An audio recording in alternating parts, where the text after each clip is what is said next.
Welcome to the Cloud Pod, where the forecast is always cloudy. We talk weekly about all things AWS, GCP, and Azure. We are your hosts, Justin, Jonathan, Ryan, and Matthew. Before we get into this week's news, we want to take a minute to tell you about We Are Developers World Congress, which is finally making its way to North America this September. If you spent any time in the European tech scene, you probably already know the team behind it. They've been running World Congress in Berlin for over a decade, and it's a big deal over there, pulling in more than 15,000 developers every year. Our friend Kote from Software Defined Talk is actually speaking at the Berlin event this July, and from what we've seen, these are the people who know how to put on a good developer conference. This September 23rd through 25th, they're bringing it stateside to San Jose. Organisers are expecting more than 10,000 developers with over 500 speakers across 18 different content tracks covering the entire stack, including cloud, DevOps, AI, security, software architecture, data engineering, front-end, and developer experience. If you've got a team, everyone's going to find a full schedule. It's not just sit and listen sessions. There are keynotes, workshops, masterclasses, and hands-on labs, the kind of stuff you can take back home and work on Monday. There's an impressive list of speakers, including names from Datadog, Honeycomb, Sentry, Google, LinkedIn, Stack Overflow, Netflix, Microsoft, and Stripe, plus Kelsey Hightower, Oliver Pommel, Christine Yen, Scott Hanselman, and Angie Jones. Head over to wearedevelopers.us to grab your ticket and use code DEVPOD26 for 15% off. That stacks with their group rates if you're bringing 4 or more people, and honestly, at that price, you should probably bring the whole team.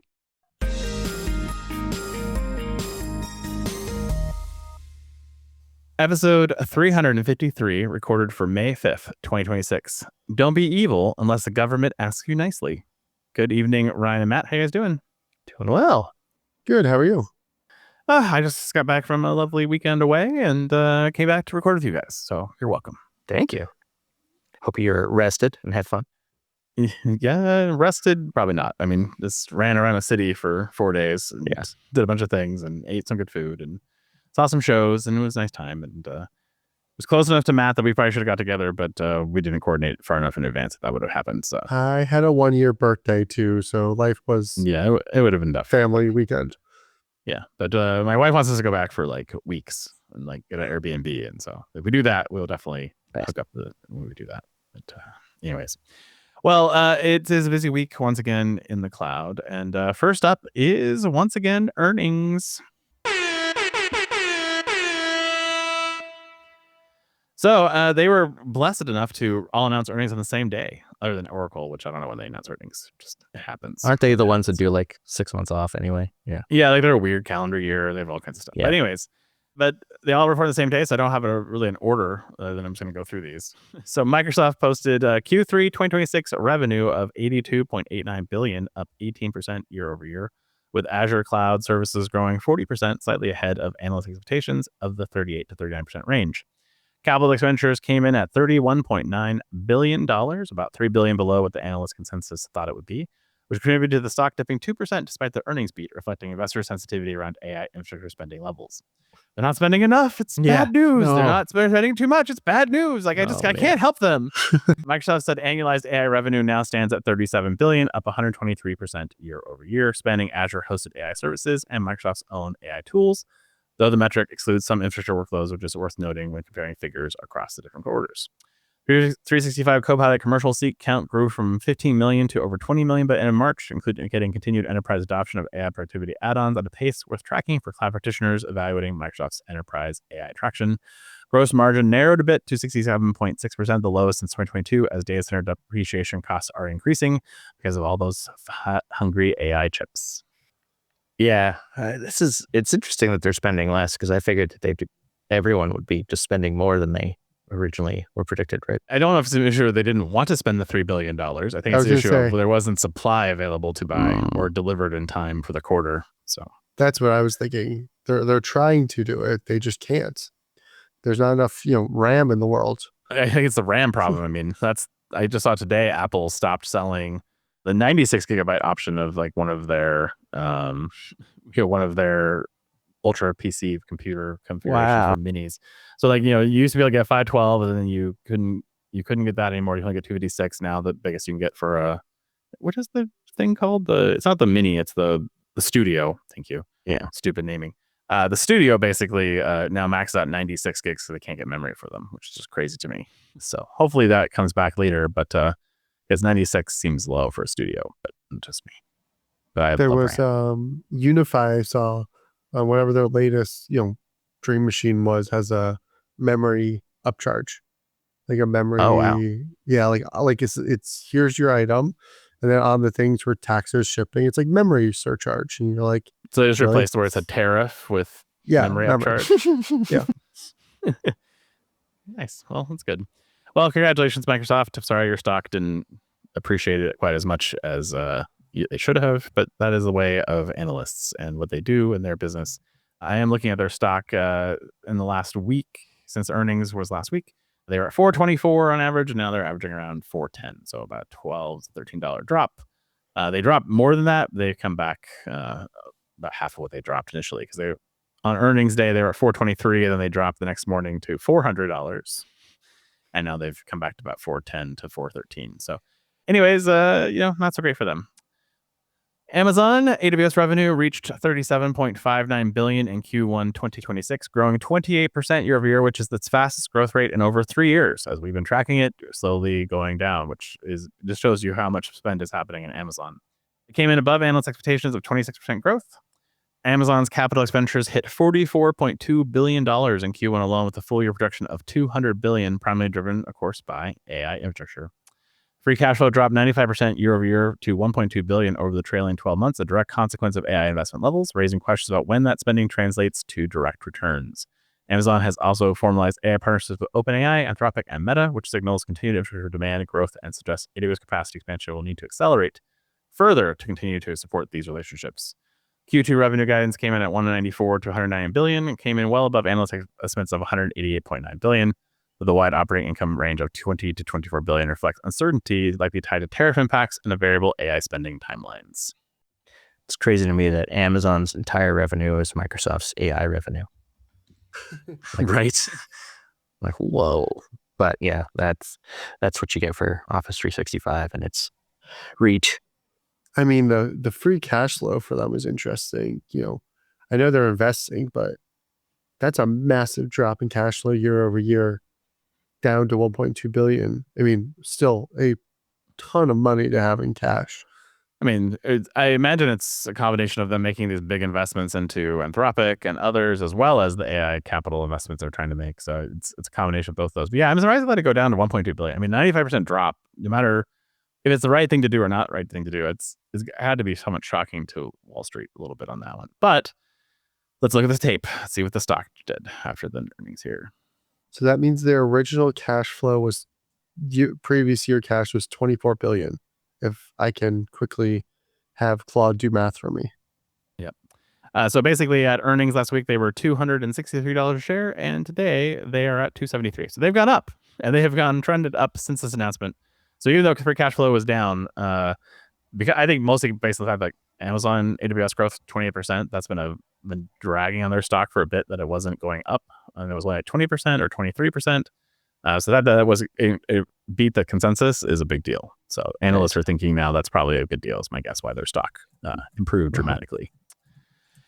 And then finally rounded up, Google Cloud posted $20.02 billion in Q1 2026 revenue, a 63% year-over-year increase, with enterprise AI solutions cited as the primary growth driver for the first time.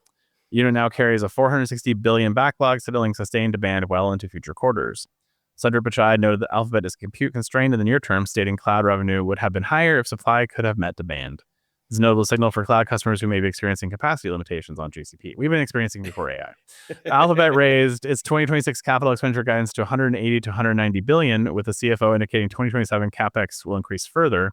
The $35.7 billion spent in Q1 alone on servers, data centers, and infrastructure reflects the scale of investments required to support AI workloads. Gemini Enterprise paid monthly active users grew 40% quarter over quarter, suggesting enterprise adoption of AI tooling on Google's platform is also accelerating at a meaningful pace. And Waymo surpassed 500,000 fully autonomous rides per week and is expanding its traditional U.S. cities, while recent $16 billion fundraising round valued at $126 billion, which is important because Alphabet owns majority of the stock. Yeah, it's crazy numbers for the data centers, which we knew, and it is funny because, is it part of the bubble? Is it gonna is it gonna pop and then it's not gonna be here, or like I go through these waves of like it's all gonna burn tomorrow, or now this is just our new normal now. But it's crazy. I don't know. Yeah, Alphabet releases Sundar Pichai's remarks separately, so we use CNBC to track these stocks, so that we have kind of consistent reporting on these. But basically, there were some interesting things in Sundar's notes. So basically, Google Cloud revenue hitting $20 billion, which is 63% growth year over year. Backlog, as mentioned, but the Gen AI model-based products growing nearly 800% year over year. So that's pretty huge. Yeah. They talked about the TPU AI for inference with 80% better performance per dollar than the prior generation, which is a big deal. But that CapEx is going to go to TPUs, I'm sure. And then they also talked about some of the things they announced last week at Next in his comments. But overall, Google on the stock did very well. The analysts were very happy with Google. So happy, in fact, that their stock, once I find Alphabet, because it's the weird one in my thing, Goog. All right, there it is. Basically, on earnings day, they were at $347.68. The next day, they jumped to $369, a $20 increase overnight. And now they continue to grow up, and today they closed at $383. So they've basically their stock has basically gone up $40 since earnings, based on all of this positive news in their stock. So congratulations, Google. Yeah. You won the earnings. All right, let's move on to other exciting topics. We have a cable corner today. And so we basically, as everyone knows, we love cables, undersea cables, that is. And so anytime we find a good undersea cable story, we like to talk about it. And so there's two articles basically about cutting cables, though, which is not the best thing for the cables that we love. So first up, a crucial Taiwan undersea cable was severed by an old shipwreck. And so basically Taiwan had to go back to backup microwave communications. The Dongyan Island lost its undersea cable connection after a C4 shipwreck shifted during bad weather, prompting activation of a backup microwave communications for the island's 1,500 residents. Incident reinforces a known issue of reality. Physical undersea cables remain the primary backbone for reliable, high bandwidth connectivity, while wireless alternatives like microwave links and LEO satellites serve only as degraded fallbacks. So Taiwan apparently monitors 24 undersea cable links around the main island and has blacklisted 96 vessels suspected of connections to China. But United Nations are treating cable infrastructure as critical security parameter rather than purely a commercial asset. So interesting. Yeah. And leading into that is that China apparently tested a deep sea electrohydrostatic actuator that can cut undersea cables to the depth of 3,500 meters. So shipwreck or China, you answer the question. Yeah. They apparently successfully tested a deep sea electrohydrostatic actuator at a depth of 3,500 meters or roughly 11,500 feet. It represents a notable extension of previous capabilities that topped out at around 2,000 feet. The device combines hydraulics, an electric motor, and a control unit to a single compact system, eliminating the need for external oil piping and making it more practical for deep-sea deployments from research vessels. Practical efficiency gains are measurable. A 2022 pipeline cut took 5 hours for a single 18-inch pipe, while a 2023 remotely operated vessel could cut 38-inch pipes in 20 minutes, illustrating rapid operational improvements. Undersea fiber optic cables carry the majority of global internet traffic and financial data, meaning any credible threat to this infrastructure has direct implications for cloud connectivity. So bad. So China is definitely preparing if they ever go to war with us or anybody else, that they're going to cut all the cables. That's what I hear. I mean, there's the jokes about the Great Firewall of China, right? This is hardcore. It's a physical firewall at this point. Yeah. I mean, the best way to get any real connectivity is always layer one. Check to see if the cable is there. It's one of, I feel like a lot of debugging that I always end up doing, at least at home and side projects. So here, layer one, physical is always going to be important. It's always going to be the fastest and most reliable. We have the other stuff, but it's latency and other issues that are going to arise further. Yeah. Well, let's hope no cable cutting happens anytime soon, especially with Iran war happening. And let's keep those cables flowing and keep the shipwrecks away, apparently as well. Linux 7 is now available and is available to you on 7 distributions. This is not a milestone release, similar to when Torvalds jumped from 3x to 4x 2015 to avoid unwieldy version strings. The biggest thing for 7.0 is the Rust support is now officially stable in the kernel after 5 years of incremental work, with native build tooling supporting x86, x64, ARM, and RISC-V architectures, which has direct implications for system security and memory safety. The revamped scheduler introduces lazy preemption by default and adaptive scheduling domains, which should improve throughput for containerized cloud workloads and reduce latency on hybrid CPU architectures like Intel Alder Lake. AI tooling is now a recognized part of the Linux development workflow, with Torvalds and stable kernel maintainer Greg Crow Hartman both noting a notable improvement in the quality of AI-generated bug reports reaching the kernel team directly. Cloud Enterprise users can test 7.0 today through rolling release distros like Arch Linux and OpenSUSE Tumbleweed with Ubuntu 26.04 LTS and Fedora 44 expected to ship it within a few weeks. So you now get Linux kernel 7. Fancy. Yeah. It's always neat. Rust. Yeah. The Rust is the big thing. Because now you get a C++ compiled binaries and the core parts of the kernel. So this should be a huge improvement to availability, reliability, and potentially security as well, as long as that was handled well. I think it's interesting that I wouldn't see Torvalds as a guy who loves AI. I mean, I don't know him personally or I've ever talked to him, but just the few things I see him write on the news, that comes to my attention from the news groups and stuff like that, he seems like an old curmudgeon who would hate AI, but apparently not. Did he really say he loved AI? It's like he just cared that the bugs that he was getting are better written, which is right. Well, I mean, that's something. Yeah. I mean, he's crediting AI for writing the better bug reports. So I mean, I guess that's a win. Yeah. Just proves that humans can't actually do anything. We can't even write our own bugs very well. Oh, especially kernel bugs. Like, I've read a few, and it's I don't understand them. But yeah, it's like I don't. There's a defect in the memory alloc 477573465 register, and you're like, you've lost me. Yeah. Like I know kind of what that means, but I don't know how you fix that or or what to do with this information. I think I conceptually understand what we're talking about, but I don't understand it really. Yeah. So in a story that's kind of scary for global warming, just 11 data center campuses in the U.S. are linked to natural gas projects permitted to emit up to 129 million metric tons of greenhouse gases per year, which exceeds the annual emissions of countries like Morocco or Norway, even at half capacity. So that's crazy. What? Behind the meter power, where data centers aggregate their own electricity rather than drawing from the grid, has grown from 4 gigawatts in early 2024 to nearly 100 gigawatts in the U.S. development pipeline by early 2026. Driven largely by grid connection delays and utility cost concerns. Unlike traditional grid-connected power plants that cycle down based on demand, data center power plants run at near constant load, meaning actual emissions are likely to be much closer to permitted maximums than the industry standard 2/3 reduction estimate customers often cite. Major AI companies including Meta, Microsoft, OpenAI, and xAI have made public carbon reduction commitments, but the scale of these gas projects could offset years of stated emissions progress, with Meta's Ohio projects alone potentially erasing over 10% of its claimed 4-year emissions reduction.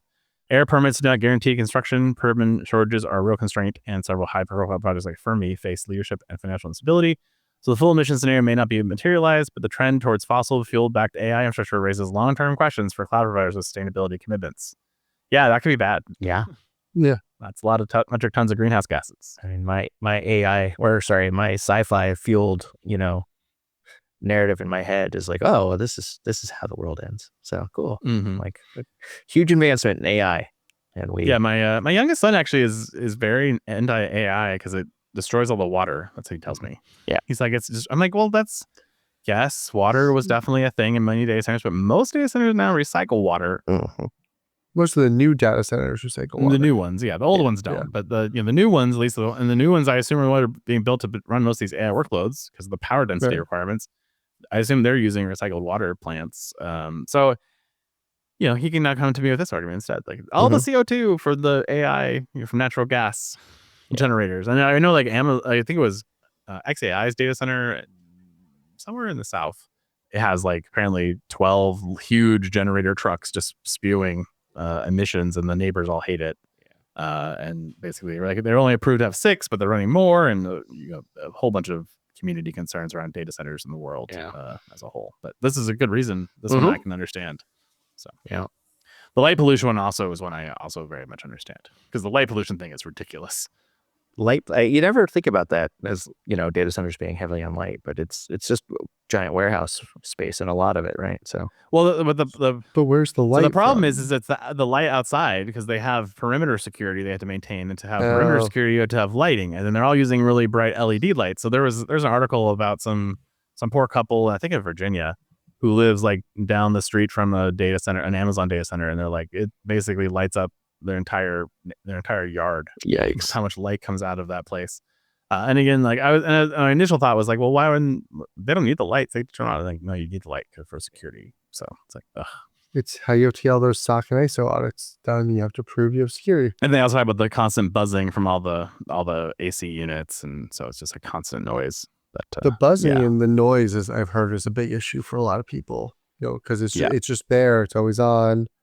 and it drives people a little bit crazy from what I've been told.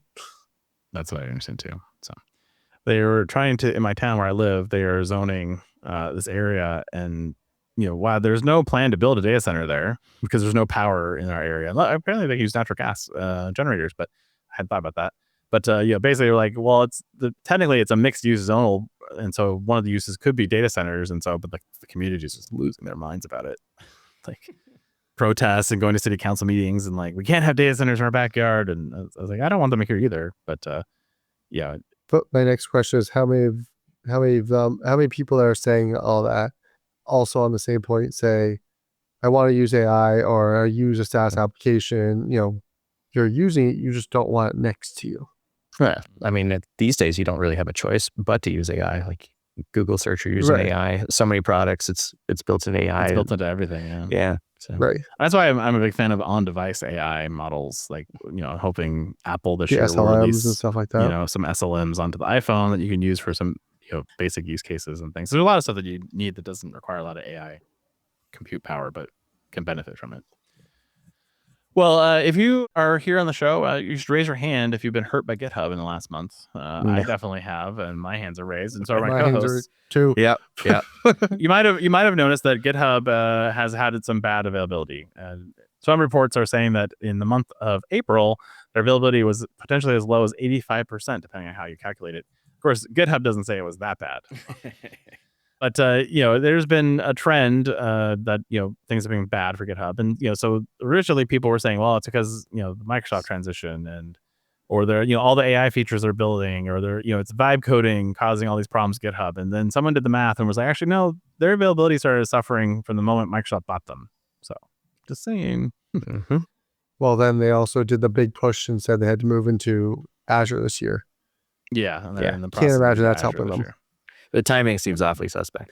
Well, I'm sure they're going to spin that as like, well, by moving to Azure, we're going to improve stability because the data center that we're in right now, which is the GitHub data centers, are aging because we haven't invested in them to force this decision, I'm sure. Probably. But basically, it's forced GitHub to write a blog post about their availability. And so GitHub CTO published a transparency post acknowledging 2 recent incidents and outlining a scaling plan that has grown from a 10x capacity target in October 2025 to a 30x target by February 2026. Driven by rapid growth in agentic development workflows since late 2025. So basically they're saying a lot of their scaling problems are because the growth capacity that they thought they needed is 30x what they thought because of AI generated code and the amount of AI generated code they're getting, which, okay. Yeah, I could understand that. There was a merge queue incident causing incorrect merge commits for squashed merges in groups of more than 1 pull request, affecting 650 repositories and 2,092 pull requests with no data loss, but incorrect default branch states that could not all be repaired automatically. And on April 27th, the incident involved an Elasticsearch cluster becoming overloaded, likely from a botnet attack, which disrupted search-backed UI experiences across pull requests, issues, and projects. GitHub acknowledged that this system had not yet been fully isolated as part of the reliability prioritization. And this one I knew about because literally I had a message in every time I went to a PR for days that my PR may not be complete due to a search issue. And I was like, well, that's not good. GitHub says they're addressing scaling challenges through several technical approaches, including moving webhooks out of MySQL, redesigning session caching, migrating performance-sensitive code from Ruby monolith to Go, isolating critical services like Git and Actions, and pursuing a multi-cloud strategy beyond their current Azure migration. GitHub is updating its Edge page to include available metrics and committed to reporting both large and small incidents, responding to developer feedback about needing better transparency during disruptions. This also resulted in an article that, thank you, Matt, basically Mitchell Hastromoto, who is, from HashiWork or Started Hashi, I thought. Started Hashi, basically.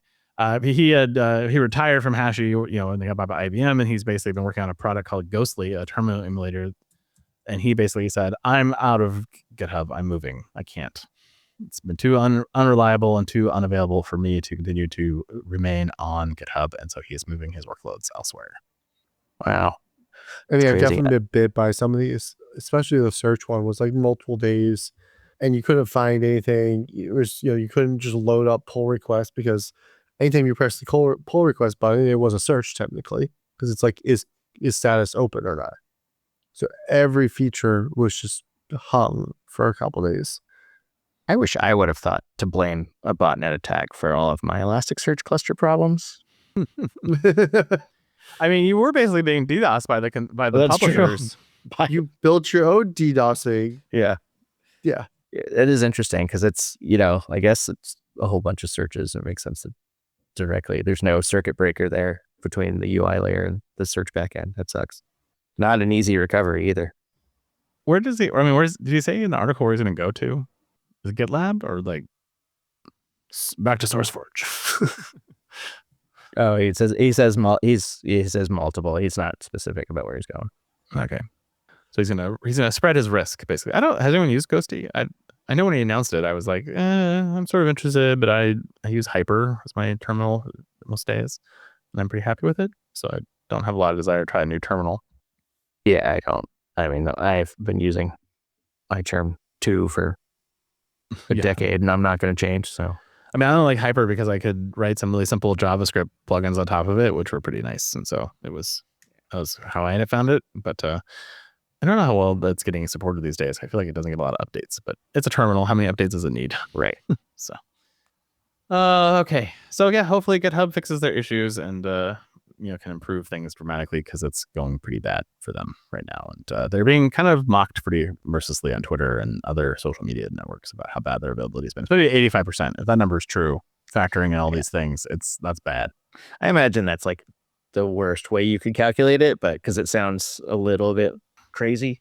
I mean, I think there's someone counting all of the Elasticsearch out, even though like most people were not impacted that, at some point. There's a very small handful of people who were impacted long term.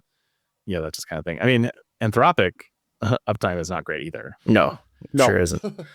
So, there's definitely some challenges. I think Claude AI says their uptime was 98.73% in the last over the last 90 days. So I think if you shorten that down, it's probably pretty bad too. But if you scroll through their incident on their status page, it's like there's a lot of issues on these platforms. And it's a scaling challenge of any of them. So I get why it's an issue. I just love how everyone uses status page, and you can always tell as soon as you load their status pages, you're like, okay, this is the last thing status page. Got it. Like, you don't even have to think about it. It's such a, I never want to build a status page ever again. And, I love that there's just this thing. It's so plug and play. Yeah. I mean, it's definitely a toil that I never want to do. I mean, there are some cheap ones out there, but, there's definitely Atlassian's, which is statuspage.io, and then there's a couple others. Yeah. And they aren't as expensive. Some of them are more expensive than others, depending on what features you want to do. But if you just want a simple SaaS page, you can get it for like $30 a month. It's not bad. Yeah. But when I first started at a company, we had a hand-built status page, and I was on call for incident command, and they were like, here's how you update the status page. You take a jump box into the data center. You go to the specific jump box that has access to the specific SQL node, but then you have to update this table by hand. And then once you do that, you have to go run a Jenkins job that then does a compilation of the static page, then publishes it to the website, all from this. And I was like, at 3 a.m. in the morning, I'm not doing that because my brain cannot function to think through that process. And so I forced us to change. It's a different tool. Yeah. But yeah. And I thank you for that, because it's you're welcome. When they explained that whole process, it wasn't with any kind of tone that was like, we're sorry, or this isn't a good idea, or we just haven't got to it. It was like, this is normal, perfectly normal, everything's fine. You're just like, I don't like this. Yeah. I always this suck might have been your life, but I refuse to allow you to live in this any longer. Yeah, exactly. I always tell people things should be simple enough and well documented enough. At 3 a.m. when I'm drunk, I should be able to figure out how to fix it quickly. And that is not that. I've actually written that in my sort of documentation that I share with team. That's exactly drunk at 3 a.m. Yeah. There's a test. I can tell you that if this requires more than two brain cells at 2 a.m. to figure out, it's not going to go well. I'm not your guy. Yeah. No. So we're in this era of AI defining bugs and lots of really bad vulnerabilities going on, and then this Linux issue here, CVE 2026-31431 dub copy fail, is probably the worst I've seen yet. It's a local privilege escalation vulnerability affecting virtually all Linux distributions, and I mean all, allowing unprivileged users to gain root access with a single Python script that requires no modification across the distros. The exploit is particularly relevant to cloud environments because it can be used to break out of Kubernetes containers, compromising multi-tenant systems, and inject malicious code through CI/CD pipelines. The kernel patch exists across multiple versions, including 612.85 and 66137 and 15204 and hopefully in Linux 7. But most Linux distributions have not incorporated those fixes at the time the exploit code was publicly released, leaving a substantial window of exposure. Confirmed vulnerable distributions included Ubuntu 22.04, Linux, Amazon Linux 2023, SUSE 15.6, and Debian 12, meaning cloud workloads running on major providers are directly at risk until patches are applied. The 5-week gap between private disclosure and public exploit release, combined with slow distribution level patching, highlights our ongoing coordination challenge in the Linux security ecosystem that cloud operators need to account for in their patch management process. So yeah, you do need to patch this as quickly as possible. It is bad. And, I feel like we're in this world where we're dealing with a lot of really bad patches and issues. And I'm hoping that this is because of the age of AI and, researchers having new tools are able to find things easier. And this will be a bad year. And then we'll be more secure from then on. That's my hope. I mean, the article specifically mentioned that a security researcher found this with an AI tool. So it's absolutely true, right? It is helping surface some of these things. But yeah, this one's scary just because anything like GitHub Actions or Jenkins or any publicly hosted sort of execution engine is very vulnerable. So why is your Jenkins server publicly executable, Ryan? Well, how do you allow that? It's not, right? It's more like if you have like Circle CI or some of these others. I know. Just making fun of you here. Yeah. There is no GitHub or Jenkins Cloud, right? Like, even Cloudbase isn't foolish enough to do that. I don't think so. Like it would be really bad choice on their part. If it they really did that. would be. I'm going to go look right now though. DevOps for the cloud. There's that. Yeah, for all we know, some of these terrible tools use Jenkins underneath. But so it looks like their CloudBees unified platform is a cloud version, but it doesn't look anything like the Jenkins that you know and love. So I'm hoping that it's something that's a rewrite. I don't think the words love is correct, but I'll let you have it. All right. AI is how ML makes money this week. GitHub is going to be making a lot of money because they're going to start charging Copilot users based on their actual AI usage. They're shifting to this usage-based billing model starting June 1st, so you have no time to fix this problem. Replacing the current flat premium request model with AI credits that map one-to-one to monthly subscription costs with overages billed by token consumption across input, output, and cache tokens. The pricing variation is substantial depending on model choice, with OpenAI GPT output tokens ranging from $450 to $30 per million tokens, meaning a developer using GPT 5.5 for agentic tasks could see a meaningfully higher cost than when using lighter models for simple completions. Basic features like code completion and next edit suggestions remain outside the credit system entirely, but Copilot code reviews will now consume GitHub Action minutes, adding another cost dimension for teams running automated review workflows. The shift reflects a broader cloud infrastructure reality. Multi-hour autonomous coding sessions consume substantially more compute than a single chat query, and a flat rate pricing becomes difficult to sustain as agentic AI workloads grow in frequency and complexity. For relevant teams, the practical implications that AI spending will now require the same cost governance as other cloud services, with model selection and session length becoming factors in budget planning rather than just feature preferences.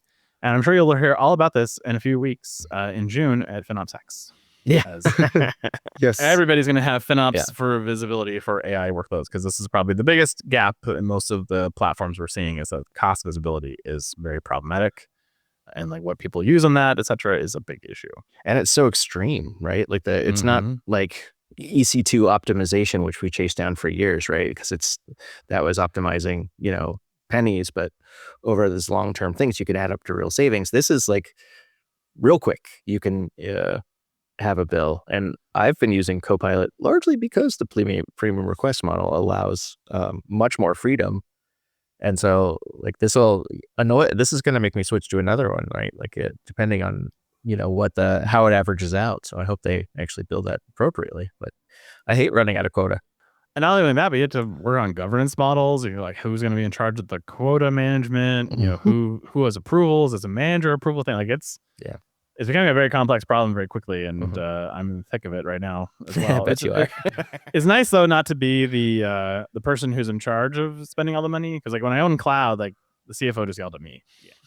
Now I'm like, I don't own this. This is not me. I own and I've been very clear from day one. Like I didn't make the mistakes of cloud. Like no, this is that this specific person spent this money. Go talk to their boss. Yeah. It's much more pleasurable than in the cloud, where it's all a bit opaque. Like, oh, well, this user spun up an API, then this thing that he spun up costs a lot of money.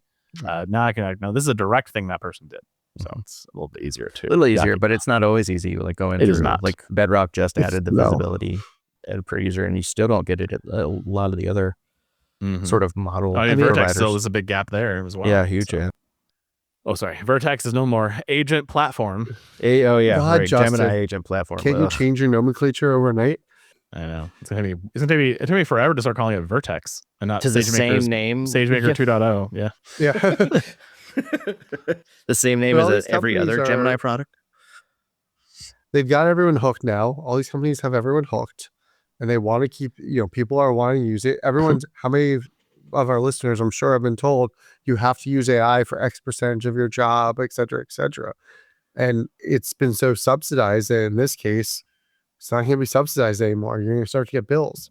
You're going to have to teach, your finance team or just someone random, hey, while you're using this for this, don't use Opus for everything. Go use Sonnet, for these things. Or go use Haiku for these simple tasks. And teaching, it's going to be a whole other learning adventure for your developers also, particularly here, which I'm sure everyone's developers have been told AI, you have to be using it. If you're not using it, how are you getting anywhere? Now you're actually going to start paying that bill. And I think you're going to see some sort of decline because Ryan said, and I know I do, I abuse that free tier, that premium tier as much as I could right now. And soon I will not. And there's so many cases where you don't have really full control over the tokens going in or coming out, right? Like doing a code review on a code base, do a code review just on this portion of my code base, sure, but is that going to be as meaningful as something that can trace calls all the way through and realize that calling it this way is going to have an impact with the module elsewhere? So it's kind of annoying. Well, and it's expensive too. Like I turned on Claude code reviews for my personal project, and I turned it off within a day because it burned every code. I mean, I think we talked about on the show when they first announced it. Every code review is going to cost $30. Now the code review is super thorough, and if I was an enterprise, I'd probably be interested in this. But as my personal development, I was not interested in what I was getting. Right. But it's weird because on the Cloud Pod we have Claude code for pull requests as well, but it's the old version, and the old version is good enough for what I need for the Cloud Pod. I'm like, how do I get that old version though on my other project? I can't figure out how to do that. So I actually been playing with other tools like CodeRabbit, which are, it's like $30 a month for CodeRabbit. I'm like, well, that's worth it to me. That's just as good as what I see with Cloud Code, and it does some very similar things. But again, it's the full system context that we don't all have, which is what you really need. It is funny to me how many dumb bugs that AI makes. Yes. AI then catches itself making. Even as the same model, you're like, that's so weird. Okay. It's just, But it goes back to our prior conversation too, which is okay, we're finding a lot of bugs because we're leveraging AI. Now that you're not, and we're producing so much more code. If you look at that GitHub chart that they had of the number of code lines committed and everything else, we're producing more code than ever before. And if people continue on that pace, but we're not reviewing it, we're not getting that second, I'm going to say quote unquote eyes on it, even if it's another AI bot reviewing it. Are we just going to be adding more bugs, or is AI going to be producing better code, but based on what I've seen? No. And kind of you'll see that drop off. So I'm curious to kind of see where that on the spectrum everything falls over the next couple of years. Well, I assume if costs go up, they'll kind of drop proportionally to one another, just because you'll generate less code and therefore you'll review less code. But Theory. We'll see. Yeah. Depends if you have your security department budget to go use the expensive AI tools. Yeah. I mean, it's true. I mean, when I look at my GitHub profile, year over year since AI is released, the amount of code lines that I've contributed is hundreds of thousands more year over year than previous. And I'm not a developer, right? This is sort of tangential to my day job. So it's kind of crazy how much it empowers, but it's expensive. And as we talked about earlier, it's killing the environment. So it's we got to balance all that and figure out what it is. Yeah. But until then, we're going to all keep losing our jobs to AI, allegedly. Right. And not the slowing economy due to the Iran war, tariffs, and everything else. But, we're going to continue to blame AI. So. Well, yeah. And we'll use AI and then we'll forget how to do our jobs, which was fun. And then, so that's, it's all downhill. Yep. There are a lot of cloud cost management tools out there, but only Archera provides insured commitments. It sounds fancy, but it's really simple. Archera gives you the cost savings of a 1 or 3 year AWS savings plan with a commitment as short as 30 days. If you do not use all the cloud resources you've committed to, Archera will literally cover the differences. Other cost management tools may say they offered insured commitments, but remember to ask, will you actually give me my rebate? Archera will. Check out thecloudpod.net/Archera to schedule a demo today.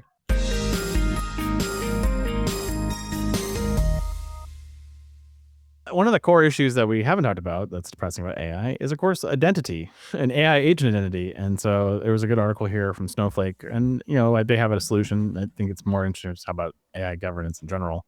The core issue Snowflake raises is that AI agents lack persistent, verifiable identities, meaning when an agent queries data, initiates a transaction, or produces a derived insight, there is often no audit trail linking the action to defined authorization or scope.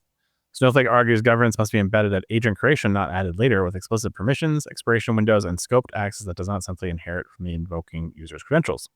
A notable technical concern is the derived insight problem, where the agent authorized to access HR data and financial data separately may not be authorized to combine them. And currently, access controls and source data alone do not address this boundary. Snowflake's internal go-to-market AI assistant serves as a practical reference point using role-based access, certified queries, and defined scope at creation to support over 6,000 employees answering 35,000 questions per week with full auditability. For enterprises and regulated industries like financial services or healthcare, the absence of agent identity infrastructure creates concrete compliance exposure. So everyone's trying to solve this. Okta has a solution for this. I see it in some of the other players like Delinea are trying to do things in this space as well. So there's lots of people trying to solve this, and there's really no right answer that seems perfect for all use cases. So, because you can't implement a solution without having a specific set of technologies that you're combining together as a platform, or like a big purpose tool that you're spending all the money on to leverage it. It's really tricky to do. Like, how do you gate all the agents from, like someone running Claude on their desktop to the application that's running in the cloud to, the chatbot that's on a website? And it's sort of tricky to gate all of those things and put protections on all of those things. And, until there's like sort of I'm waiting for the next, like MCP or agent to agent protocol where it's off, so that it can all be a common element and you can leverage centralized tooling to sort of govern identities for AI agents in multiple places. Like, this solution works great for Snowflake. Gemini has released agent identity that works great on, Gemini Enterprise and within Azure. But how do I manage? Can I manage those the same way together? Not really. That's tricky. Well, we'll keep an eye on this when Ryan solves this problem for all of us. Mm-hmm. Let us know what it is. We'll come back and talk about it some more. Yeah. For those of you who are big Cloud Code users, and if you follow any of the Reddits for Cloud Code, you'll know that there's a lot of people who always complain about basically Cloud Code getting dumb over time. And this is typically being caused by the massive amount of change that Anthropic is making to Cloud Code. And so they basically have kind of killed their own credibility. And in fact, they've seen Cortex downloads increase like 4x in the last 2 weeks, just due to some of the Cloud Code things. And so it's interesting because I'm one of them. Yep. Anthropic confirmed 3 product-level issues degraded Cloud Code performance over 7 weeks starting March 4th, including a reasoning effort downgrade from high to medium, a bug discarding reasoning history mid-session, and a system prompt capping responses at 25 words between 2 calls. Well, that's an issue. The issues were fixed as of April 20th, and Anthropic published a post-mortem, but the 7-week gap between the first issue shipping and any public official led to significant user backlash, subscription cancellations, and speculation across GitHub, Reddit, and X. A notable analysis by AMD Senior Director of AI examined 6,852 Cloud Code session files and 234,760 tool calls, including Cloud shifted from a context gathering approach to a faster edit first style that increased error rates on complex engineering tasks.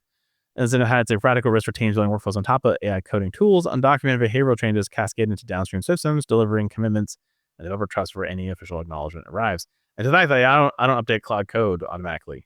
Like, I wait and go read what people are saying about it before I do any of those upgrades, just because it has had an impact and has had problems in the past. So we are hoping to see Claude and Anthropic basically become more transparent about these issues and hopefully address them quicker than waiting 7 weeks, because it really hurt them in the eye of public markets. I also call BS. Like, I've had issues much later than April 20th. So it always seems to come up right around the time when they're releasing a new model. No, there's their whole infrastructure crashing behind the scenes. Well, but it's them tuning it, to deal with the load for sure. And so there things where you're requesting a certain level of reasoning, and they're like, no, I'm gonna shift it through 2 days or 2 layers down. There's nothing you can do about it. It's completely behind the scenes, except for you to get this answer that doesn't make any sense with all kinds of hallucinations. I mean, I think part of it is you had to spin up these new models, demand's gonna be really high. So you start kind of chipping away capacity from your other ones to reallocate them because there's only so much finite capacity out there. But I think it's interesting they haven't released a new Haiku model since October of last year. They've released a new Sonnet and a new Opus, and basically 2 opuses since then, right? 2 opuses. Yeah, 2 Opuses. That's true. And I think it's just because they're like, well, if we give another Haiku model, then it's even more capacity we have to deal with. And so I imagine it's a challenge of how do you scale something this large at this frequency and not piss people off in the process? But I think transparency goes a long way in this. And I think if they were more transparent, of course, they're not going to tell you like, hey, we're going to release a new model next week, so we're pulling capacity. But other issues like bugs or acknowledging bugs would be a big part of it. And so that would be helpful. Yeah. This is interesting because like SaaS companies and like as the world took on more SaaS, you did get a lot of that transparency, and you got companies like Amazon talking about how they deal with big spikes in traffic and a lot of transparency. And it seems like we're going away from that, and I wonder if that's just because it's not really a SaaS business. I mean, and they did have a public postmortem about this, but again, it was like 3 weeks later. Yeah, it was like 3 weeks afterwards, and it didn't really say like. And it's gaslighting me, like it's not true, right? Yeah. Like, there's no way you can tell me that, oh, no, we fixed it all on the 20th. Like, no, you ain't. I feel like a lot of the large companies and the massive companies do public RCAs and postmortems in that way. A lot of the medium to small companies don't. Because I've had vendors of mine that just go down and you're like, what happened? And I'm like, well, I need an RCA because you went down this the 3rd time in 2 weeks. And they're like, it was a bug, we fixed it. I'm like, that's not a postmortem. Like, give me any real information. They're like, no, we don't do that. I'm like, okay.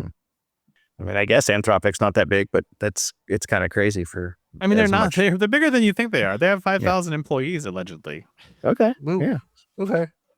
I was thinking of like the Cloudflares, those level. But I guess Anthropic could be at that.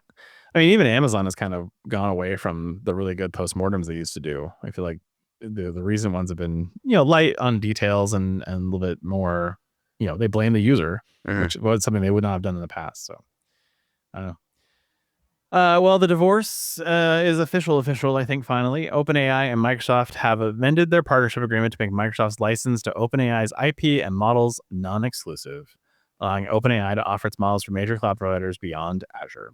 Azure retains the designation of primary cloud partner through 2032, but that status is conditional on Microsoft's ability to continue honoring the arrangement, which introduces some ambiguity worth watching.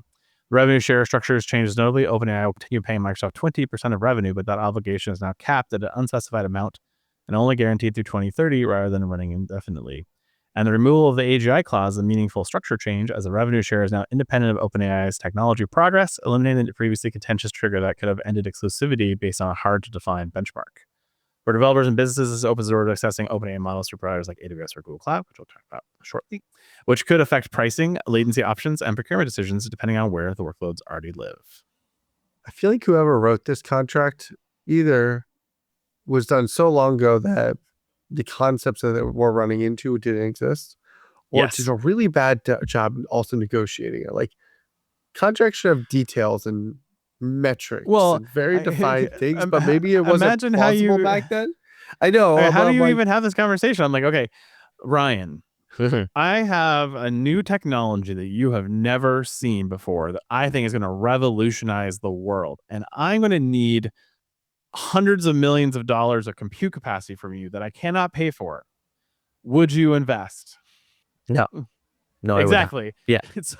So Microsoft had all the cards, and so they were able to find Microsoft was willing to try this experiment with the right to get potential revenue things. Now, this is all pre-Chat GPT. This is all back when they were doing GPT-1 and GPT-2, and no one saw those products.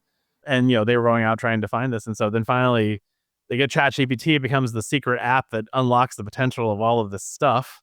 And now all of a sudden, they're making money hand over fist, and all of a sudden the deal doesn't look so great. And now also you can't meet my demands either, Microsoft. So now we have a different problem. Not only has the business changed, and we now know it's profitable and it's something, and we know we have something, and you've screwed us over, but now you can't actually even produce what we need. That's the problem. That's the change. So all the leverage shifted, and that's why they're able to get this done. Yep. And that's why it's been slow, right? They had to unwind it. Right. But like, and not like, I feel like there's so much ambiguity in there. Just me. I mean, the AGI thing was super ambiguous. Like, at least I got rid of that, because it was like, what's AGI? I'm like, I don't know. We'll know it when we see it. Oh, good. Okay. I love that in legalese. We'll know it when we see it. Yeah. When the AI gets smart enough to nuke us from orbit, but then we won't really be worried about that clause. Yeah, we won't care anymore. Yeah. I think we talked briefly about Meta releasing Muse Spark, which is their new proprietary cloud-only LLM built from scratch with new infrastructure and architecture. And when we talked about it, we didn't really know what was the future of Llama, but apparently now Meta has confirmed Llama is dead. Muse Spark offers no downloadable weights, no self-hosted capability, and is currently limited to private API preview access. Existing Llama models will remain available on major cloud providers, but are expected to receive only incremental maintenance updates with no continued frontier-level investment. This is a substantial user base, as Meta reported 1.2 billion Llama downloads before the pivot. There's no migration path from Llama to Muse, so due to fundamentally different deployment models, and switching to alternative providers requires rewriting vendor-specific APIs. So, yay. Yeah. Developers looking to stay in open weight ecosystem have three practical options. Continue using existing Llama models, knowing that they will fall behind frontier competitors. Switch to alternatives like Mistral, DeepSeek, or Alibaba Quinn, or migrate to proprietary APIs from OpenAI, Google, Anthropic, or Meta. Yeah. Llama seemed to fill a large gap, right? Like it was, and so, I mean, Quinn I see a lot of, but then other, I don't see Mistral very much, and so like it's kind of nuts for local stuff, and it kind of, if you don't want to pay huge amounts of money and you want something that's a little bit more open source, it sucks if there's not a real option that really can replicate what you're experiencing with a commercial grade one. Yeah, I haven't really heard much from Mistral at all. Cohere is kind of out there too, as another option potentially. But DeepSeek and Alibaba and Kimi, all Chinese, all highly popular and very successful and way cheaper than any of the OpenAI APIs. So it's one of these where I'm sure Meta felt they were under pressure that they weren't monetizing Llama, and so because they weren't monetizing it, they were getting punished on their stock price. But the fact of the matter is, if they built a better ecosystem around Llama that people could take advantage of to customize and tune Llama into different things, they could have built probably a pretty successful business around their open weight ecosystem. But Zuckerberg's just not that guy. It's not his style. And so I think it was always sort of a weird choice that they went open first. And, I hope maybe someday they'll come back and rethink this, but I doubt it. So. And without any of the traditional stuff, right? Like, there's plenty of companies like Reddit, they've made money on the open source models of things, right? But so, nope. Yep. So rest in peace, Llama. We barely knew you. But, hopefully the Gemma 4 and some of the others, like, those models continue to get some love from from Google, etc. So I would love to see OpenAI also release. I think actually maybe do have an open source model. Do they? About it? I think really. I don't know if it open source, open code. I don't know how they define these is a little weird. They have an open model by OpenAI, the GPT OSS model. I have seen that around. Yeah, the O4. Yeah, right. some of those. Yeah, the OSS 20B GPT. Stuff, yeah. So they exist, but again, like I don't know how open those are versus Llama was open. Like I don't think I can take a GPT OSS model and go create a new model out of it like you could with Llama. So, and then speaking of OpenAI, they released GPT 5.5 Instant as a new default model for all ChatGPT users, replacing GPT 5.3 Instant, and is also available in the API as Chat Latest. Paid users retain access to GPT 5.3 Instant for 3 months before it's retired. The hallucination reduction numbers are worth noting, with GPT 5.5 Instant producing 52.5% fewer hallucinated claims than GPT 5.3 Instant on high-stakes prompts in medicine, law, and finance, and reduced inaccuracies claims by 37.3% on conversations flagged for factual errors. The model includes improvements in visual reasoning, math, STEM questions, and smart decisions about when to invoke web searches, making it more capable across the kind of tasks everyday users actually run into. Personalization gets a notable upgrade with faster retrieval from past chats, uploaded files, and connected to Gmail using a new memory source feature that shows users exactly what context shaped the response and lets them delete or correct it. For developers and businesses, the API availability as a chat latest means these factually and personalization improvements roll in automatically, though teams relying on consistent behavior may want to pin to a specific model version, given the default is now changing. Although it'll go away in 3 months, so pin with care. Yeah, that's difficult to adjust. I don't know. Most businesses I've worked at, 3 months isn't a whole lot of time to pivot to something new. No. But I don't know what kind of changes it would take to go from 5.3 to 5.5. So I don't know. I almost wonder if it's like, if they're trying to make it just like, here's, I can't think of a package, whatever open source latest package, 1.1 to 1.2 to 1.3, just a standard, software development packet, library that you're upgrading, and 99% of the time you can just upgrade, whatever the default is, as long as your application code continues to work, you don't care. I wonder if that's where OpenAI is trying to make it, by just changing the default over to this, being like, you're just always using latest, was it SCA or STAT, whatever one, your dependency analysis just automatically updates it to the latest version of it as it goes. Yeah, I mean, that part makes sense. But it's like, I know that, I can't remember which one, if it was 4.0 to 4.1, but it was one of them where it was like, it changed the entire interaction and people were really upset. Like my friend that I've been chatting to for 6 months just went away, became lobotomized. I thought that was like, I don't remember which versions, right? But it's one of those things that companies who are using these for their interaction, for customer service, or for that, I can see the need to want to sort of control that a little bit more, but I don't know what it takes to sort of update all your prompts to like, be less of a jerk, be less friendly, that, tuning all that stuff when you're embedding that into your own products.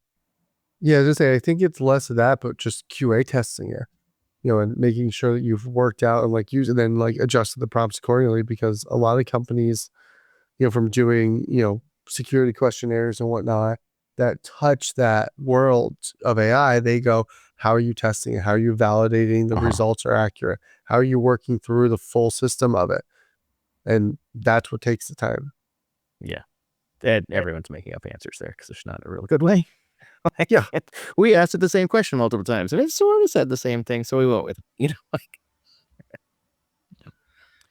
Well, let's move on to Amazon, as we're already an hour into this. Sheebus. Luckily, there's not a ton of articles here, but last week we talked about Quick, and we were very confused. And it just so happened we had gotten some Quick articles on Monday, and then Tuesday after recording cutoff is really when all the news really dropped on this. So basically, they took a product called Quick that they used to have, and they killed that product, and they created a new product called Quick. So what we were very confused about was that there was still part of QuickSight in it, which is the authentication layer, which is still the case, which I think is just basically Amazon's public Cognito instance is through QuickSight. I think that's how they basically. It's the no AWS account sign up model. Yeah. And so basically, Amazon Quick is an AI assistant that connects to your apps, tools, and data to answer questions and take actions on your behalf, including scheduling meetings, sending emails, and following up on tasks with role-specific workflows for sales, marketing, finance, and operations. The new free plan lets users sign up in minutes using personal email or existing Google, Apple, GitHub, or Amazon credentials with no AWS account required, lowering the barrier to entry compared to most AWS services. The personal knowledge graph feature is notable because it learns individual user priorities and preferences over time, grounding responses on real business data rather than generic AI outputs. Pricing tiers include free plus professional and enterprise plans, with higher tiers adding agentic and business intelligence capabilities, enterprise governance, and unlimited user support. Pricing details are available to you over at aws.amazon.com/quick/pricing. The no AWS account sign up, which is the QuickSight thing, positions Quick as a standalone SaaS product rather than a traditional AWS service, which is a meaningful shift in how AWS is packaging and distributing AI tooling for most business users. The pricing on this is the free tier is $0, which allows you to chat about any topic or task, research anything in depth, automating repetitive stuff, turn ideas into real apps, turn conversations into deliverables, and connect the tools to Slack, Microsoft, Google, Workspace, QuickBooks, and more.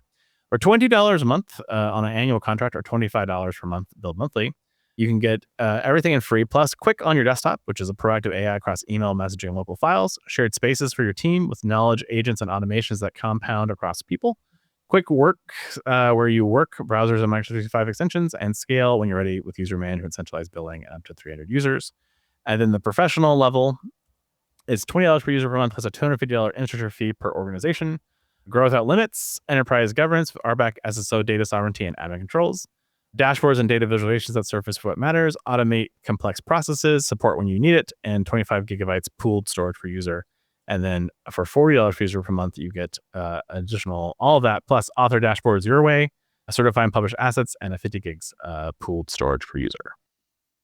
I was just doing query on Nova about, what is the difference between Amazon Nova and Quick, just because I wanted to get it. And it failed, like you'd expect. So yeah, it talks about like the Nova launcher on Android phones. I'm like, I don't think. Well, ironically, Amazon Quick is powered by Claude, because if you ask Quick, it says, "I am powered by Claude, made by Anthropic." So it does not use Nova. What? I wonder, like, that has to be some sort of limitation they built into Nova accidentally, right? Because I think Nova needs a major update. So I just think so there's Amazon Quick for desktop application as part of the paid tiers. Right now it's available for free because it's in preview. So play with it now to see if you want it later. They do support documents and visual creations and chat. So it can create Word documents, PDFs, PowerPoint presentations, Excel spreadsheets. I have not tried any of those features yet, but I am sort of intrigued to try them. And it also integrates into Google Workspace, Zoom, Airtable, and many other SaaS applications through their connectors that are out there. So there you go. That's what Quick is. So now we understand it. So it's desktop app. It's desktop app. Which is kind of what I said last week. Just was confused with the QuickSight part of it. I was like, I don't know exactly how it ties to QuickSight, but it's a desktop app. It looks like ChatGPT. And since I installed it last week, I launched it for the first time today. And it had basically 30 releases since last time I opened this product. Wow. It's rapidly being evolved as we speak. So They have their CI/CD workflow down properly. Yeah, right. Yep. Amazon announced a couple of new things for Connect. Connect, of course, is their call center software. First of is Decisions. It's now generally available as an AI-driven supply chain planning tool, combining demand forecasting, constraint-aware supply planning, and automated exception triage into a single solution targeting retail, CPG, automotive, and industrial manufacturing sectors. The service positions itself as an overlay on existing systems rather than a replacement, which lowers the adoption barrier for enterprises that have already invested heavily in ERP or legacy supply chain infrastructure. That's nice, I guess, if you're into that. But the one that's more interesting to me is Amazon Connect Talent extends existing Connect contact center platform into the hiring space using AI agents to conduct structured voice interviews and score candidates consistently, which reduces recruiter workload during high-volume hiring periods. The system draws on Amazon's internal hiring practices to power adaptive questioning and science-backed assessments, aiming to bring more consistency to candidate evaluation compared to traditional recruiter-led screening calls. Preview capabilities include ATS integrations, a mobile-first candidate portal, and the ability to evaluate hundreds of candidates simultaneously, making it relevant for organizations that experience seasonal or surge-based hiring needs like retail, logistics, or call centers. Currently available only in US East North and US West, with no public pricing announced yet for the preview period. So organizations interested in cost modeling will need to request access through Amazon Connect Talent page to get details. One product consideration was definitely the regulatory and bias risk landscape around AI-led hiring tools, and the fact that if you make me do an AI hiring tool, I probably will not continue on the interview process. This sounds terrible. I've done. It's already so bad. I've done a few of these. Yeah. Have you done the AI interview? Because I've seen a lot of like AI evaluation of like resumes and seeing the output of that. And they're not good. No. Okay. So I've done in the past, I actually had a client I used to work with that did, it's one of those things I sort of understood what they did in 2018. And now I fully understand what a multimodal model is, which I did not fully understand back then, where they did kind of games and their target was more like UPS drivers, FedEx drivers. You're looking at like pools of people and then you scored based on how those games interacted with other people at that same position. So you had to have like certain number of people at the positions and whatnot.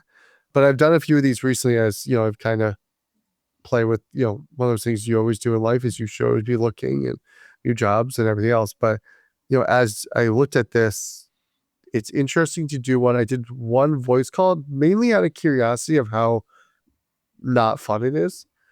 And it's like, tell me your name, and you tell it, and then there's just like this pause, like the real-timeness of it isn't quite there yet. So like it's almost like awkward still because it's not in real time and it's laggy and it's clunky, so maybe Connect now has it because that was probably about 6 months ago I did that, but it was an interesting thing to do. I think if you ever actually make me do it as like an initial phone call, I might just say, thank you, I'll try again later. Am I interviewing from someone in space? What's going on? Yeah. All right. Next up is OpenAI models. Codex and managed agents have come to AWS. they're basically expanding their partnership to bring OpenAI models, including GPT 4.5, to Amazon Bedrock in limited preview, giving enterprises a path to use OpenAI capabilities within existing AWS security controls, identity systems, and procurement workflows. Codex, OpenAI's coding agent used by over 4 million people weekly, can now be configured to run on Amazon Bedrock as the model provider, meaning usage counts towards AWS cloud spending commitments and customer data stays within Bedrock infrastructure. Initial integrations include Codex CLI, the desktop app, and VS Code extension. Amazon Bedrock Managed Agents powered by OpenAI is a new offering that handles orchestration, tool use, and governance for multi-step agentic workflows, reducing the infrastructure work required to move agents from prototype to production. All 3 capabilities are launched today in limited preview, so available is now not yet general, and pricing details have not yet been publicly disclosed beyond the note that Codex usage can apply towards existing AWS cloud commitments. So if you have a burn down you need to do on your cloud build, this might be a great way to do that.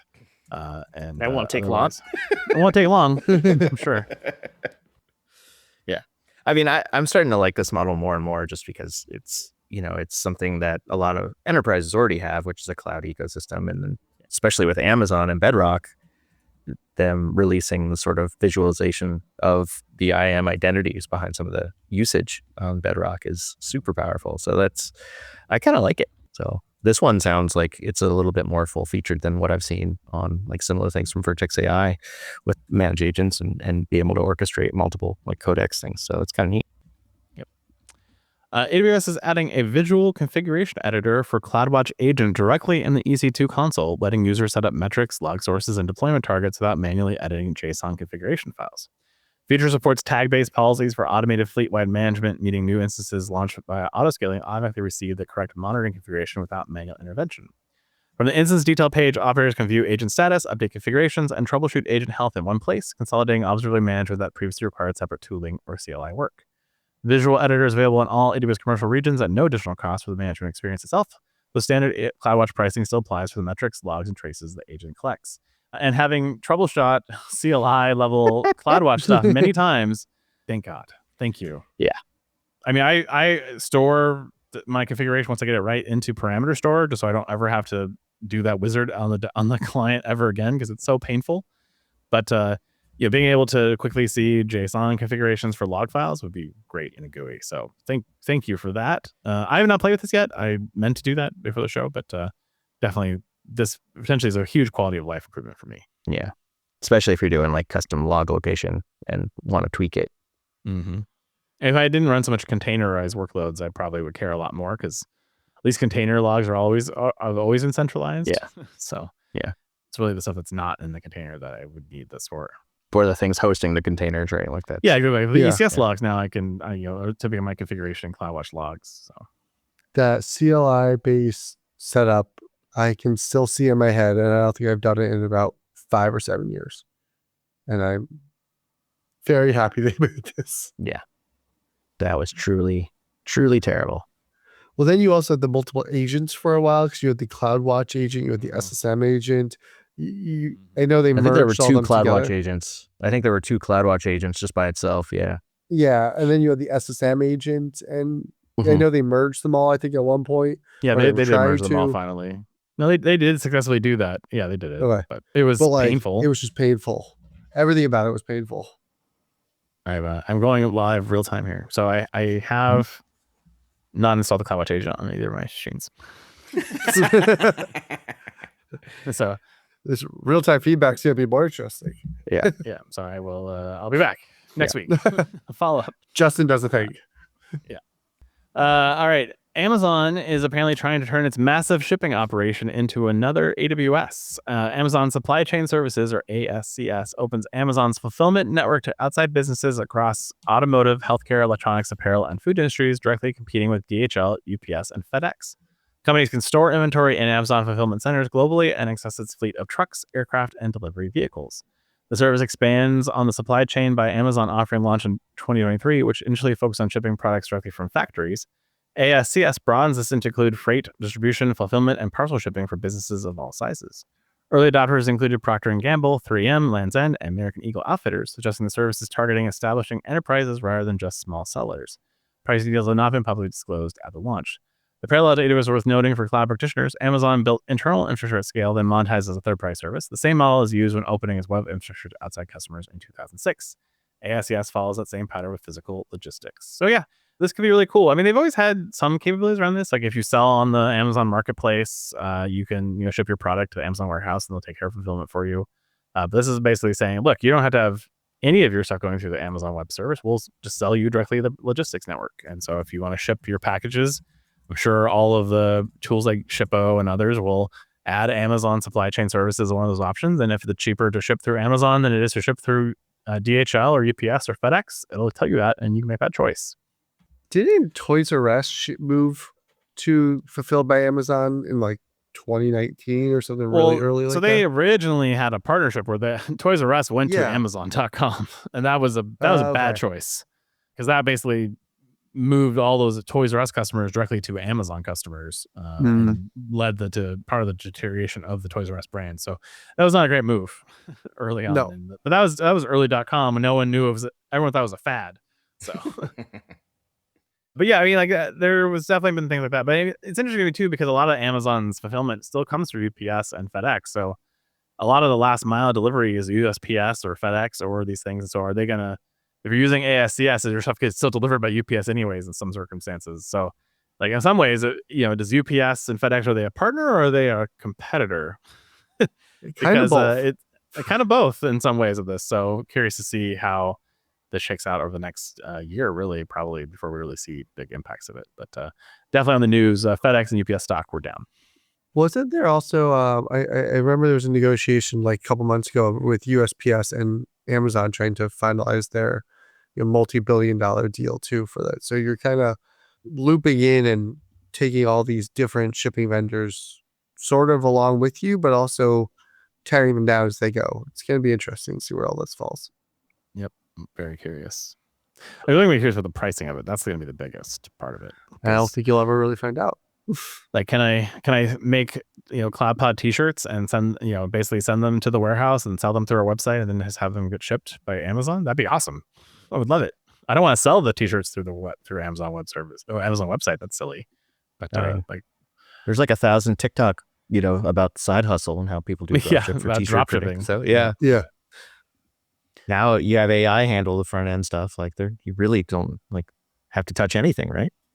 Yeah, I mean, potentially this could be really cool. So, and then, we'll see how it works out. But launching Agent Core optimization and preview, adding automated recommendations, batch evaluation, and A/B testing to close the observe, evaluate, improve loop for AI agents running on Amazon Bedrock Agent Core.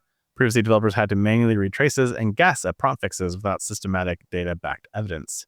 The recommendations feature analyzes production traces from CloudWatch log groups and proposes changes to system prompts or tool descriptions based on the specified evaluator without touching underlying tool implementations. So this is a good handy feature. So this is what we were just talking about with the ChatGPT model. So this is that's pretty sweet. Yep, it's like if we had the foresight to read all the show notes ahead, we could have linked those two together a little bit better. Yeah, I mean, I read it. We read them. I knew. I forgot. I'm not gonna lie. For the dozens of us who are very excited about Ruby 4.0 is now available on Lambda. I'm not even sure there's dozens of you anymore. I don't know. I can tell you that I haven't even written anything in Ruby 4.0. So I have no idea if this is good or bad. I have unfortunately moved on to Python and to Go for most of the things I code these days, but and TypeScript a little bit as well. Unfortunately, JavaScript. Ugh. Yeah. But it exists. It's a thing. And it's front end. You have to. Yeah, you have to do it sometimes. So, but anyways, so this is great if you are into Ruby. If I thought I want to go put myself with a dead language, I would go be really excited about this. But I'm happy at least it's available if I ever need it. And full disclosure, Justin did try to kill this story. So, but you said I had to keep it. I had to keep it in just to make fun of it. Which is fine. And Peter's not here anymore, so AWS IAM is now providing higher maximum quotas for roles, role trust policies, instance profiles, managed policies, and identity providers. Some of these are increasing from 5,000 to 10,000 per account, or OpenID connect providers from 100 to 700 per account. The role trust policy length increased from 4,096 to 8,192 characters, particularly useful for organizations with complex cross-account or federated access patterns. These increases are not automatic maximums, but adjustable limits, meaning customers still need to request increases via the service quota console. Boo. There's no additional costs associated with these quota increases as IAM itself remains free. I mean, the only way I actually understand is the role trust policy length, because again, the cross account and federated access makes a lot of sense to me that's much more complicated. But anything other than that, I'd hope you have automation for, because 5,000 to 10,000 instance profiles, bleh. Yeah. Like, Well, I mean, that would suck. This is the agent identity problem, right? I think they're getting ahead of it, especially the OIDC provider limit. I think is, you're going to have a whole bunch of agent apps that are handling that OIDC flow or authenticating into Amazon using OIDC. So this is going to be something that you'll see more of, and hitting limits is going to be probably pretty common given just how much spread there is with agent identities and how we don't even really know how to assign an agent identity to a workload. We don't? It's just me. Yeah, right. Till it's not. Until it's not. Yeah. Well, that's good. If you want a terrible way to run AI agents in Amazon, you can now run them on workspaces, as they now support AI agents operating virtual desktops in public preview. Agents interact with legacy desktop applications through mouse clicks, keyboard input, and screenshots without requiring any API integration or application modernization. This feature addresses a real enterprise problem. According to a 2024 Gartner report, 75% of organizations run legacy apps without modern APIs, meaning AI agents previously had no practical way to automate workflows in those environments. So I do know that there's a Cloud Code plugin, or what you can run Cloud Code on Amazon Lighthouse. What is it? What's that? Lightsail? It's Lightsail. Thank you. So But I feel like this is maybe them planting some seeds that we might get a OpenClaw implementation at reInvent. That is interesting. I was immediately thinking about the old Mechanical Turk type things where this is just all this is going to be used for is sending me spam emails and text and yes, terribleness. But it is interesting to have AI virtual desktop sort of Amazon workspaces, because I don't want to use Amazon workspaces, but an agent doesn't have any choice. So they can't complain, right? Because they're too happy. And can I make it run in a Linux one too? That way they have to suffer that outdated Linux packages. No, you're going to run in that Linux workspace and you're going to like it. Yeah. I'm just picturing somebody spawning every agent into their own workspace and having hundreds of workspaces scale up and down every second, because each agent gets its own workspace, and it sounds painful. It's definitely an interesting choice. I assume this is an OpenClaw predecessor. You need this to basically interesting. It authenticates through IAM and full audit trails via CloudTrail, which of course you need. It does the implementation using the MCP standards. So the features works with popular agent frameworks like LangChain, Crew, and Strands to manage MCP endpoint exposed to the workspace stack. So definitely intriguing opportunities what you might be able to do with this. So we'll see. AWS WAF now includes an AI traffic analysis dashboard that tracks over 650 unique bots and agents, giving organizations visibility into which AI companies are accessing their content, what those bots are doing, and which endpoints they target most frequently. Thank you. Because you told me that it was an AI bot, but you didn't tell me what they were doing. So I just have this big number. I'm like, I have no idea what that's doing to my site right now. Yeah. And then you had to go look at IIS logs or Apache logs, and then you're just having a bad day. And no one's happy, and I'm cranky, and so thank you for finally doing this. And he's the executive; he needs it in picture form. Yeah, so, yeah. Which is the WAF dashboard is very picturey. It is very picturey, but I mean, comparatively to when I started using it, where you didn't have any logs, you were just like, it's working, I promise. I also found lots of fun ways to make WAF really expensive. I bet. There's all kinds of really complicated rules you can turn on that all of a sudden, why did my bill go up so much this month? Oh no. Yeah. And they have different weights, right? So depending on which one you use, so it can be. And which one's being triggered and which one's being hit first, and the order of operations matters, and all kinds of things. So. Yep. I also found out the hard way. Still stuck on WAF 1.0, and I'm like, you guys are in the 2.0, which has been out for so many years. Yes, 2.0 is, well, I think it's even 2.5 now, so I'm sure it is. It's just been that long since I've really gotten that detail. I mean, I use it for side projects, things like that. It just runs, but I never really touch it.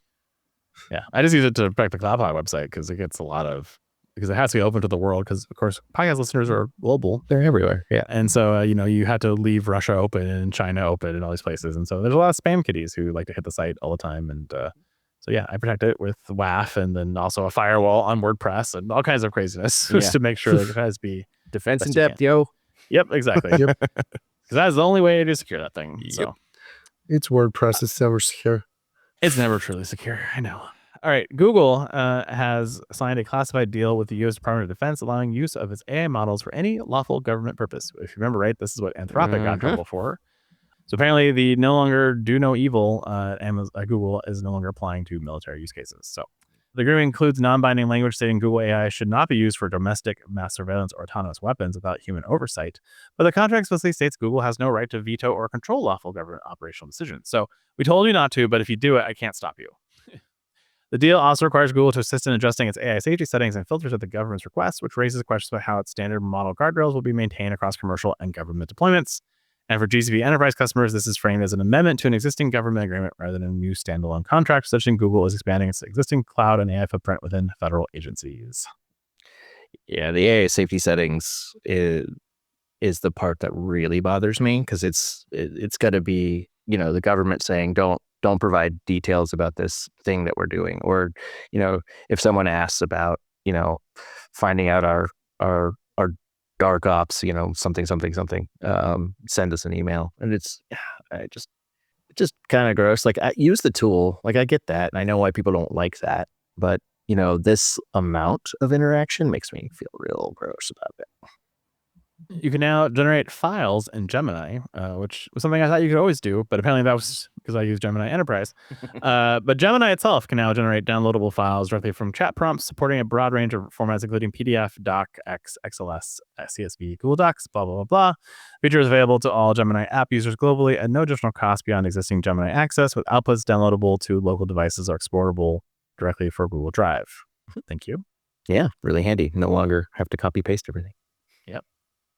Introducing Agent Gateway for ISV ecosystem for security and governance. This provides a programmable data plane that sits in the request path for all agent traffic, covering user to agent, agent to agent, and agent to tool interactions, including MCP calls. Google announced a partner ecosystem of 14 security vendors integrated with Agent Gateway, covering identity governance from Okta, Ping, Savant, Silverfort, DLP solutions from Symantec and Netscope, and runtime AI protection from Palo Alto, Prisma, Cisco AI Defense, CrowdStrike, Zscaler, Checkpoint, F5, Exabeam, and Thales. A key design principle across most integrations that security controls inject into the existing request path without requiring application code changes, which lowers the barrier for enterprises to add governance to existing agentic workloads. Identity-focused integrations address a specific challenge with non-human identities, where tools like Silverfort automatically discover agents, map them to human owners, and flag overfootage or stale credentials at runtime rather than relying on static credentials. Pricing details were not disclosed in the announcement. Availability varies by partner, with some integrations like Imperva for Google Cloud noted as currently in preview. Organizations interested in specific integrations should contact the Agent Gateway partnership team directly. This is one of the things I really focused on when I was at Google Next, just because I think we're going to see this pattern grow, because I can't imagine anything else that's going to work, right? Like I said before, it's really difficult to control where your agents are being executed from. And every solution up until now has really been, well, you have to modify the application code so that before your prompt gets analyzed, you send a response out to the service. And so now being able to sort of plug this in and have the visibility, it's something. It's not foolproof, and you still have to work with the rest of your business to sort of make sure that these things have their proper guardrails. But I'm happy to see tools like this, and I want to play around. I've asked for demos. I would like to hear your demos too. Mm-hmm. Well, most of them will probably be behind non-disclosure stuff. Eventually. Okay, fair. All right. Google Cloud is running a series of hands-on developer workshops across North America focused on building agentic AI applications, targeting platform engineers, security engineers, and data practitioners who want practical production experience rather than theoretical overviews. These are available all over the place: Sunnyvale, New York, Seattle, Austin, Texas, Toronto, etc. And Chicago. So if you're interested in this, definitely check out this tool or this training. As it's something free, and Google's training that's free is typically pretty decent. So recommend. Yeah. Definitely. They do such a good job at offering training. Yes, they do. Which is a great transition to Azure, who's also offering free training. I don't know if it's good or not, but it's free. With the Microsoft Azure Infra Summit 2026, it's a free virtual event running from May 19th to 21st, starting at 8 a.m. Pacific each day, targeting IT pros, platform engineers, SREs, and infrastructure teams with level 300 to 400 level technical content, allegedly.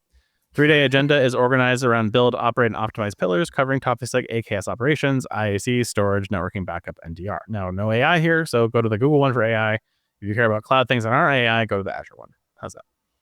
This would be refreshing to actually go to. I'm kind of right thinking about it. Like, to deal with servers and just to optimize that kind of thing. That'd be pretty sweet.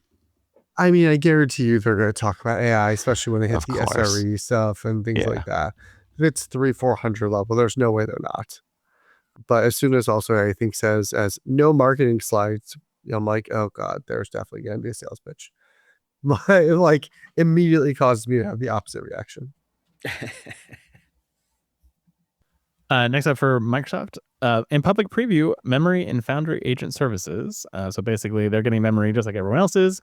Memory feature integrates natively with Microsoft Agent Framework and LangGraph, meaning teams already building on those frameworks can adopt persistent memory without significant architectural changes. I feel so weird that all these companies are just getting Memory. I'm like, it's been in Claude, it's been in OpenAI, ChatGPT for a while.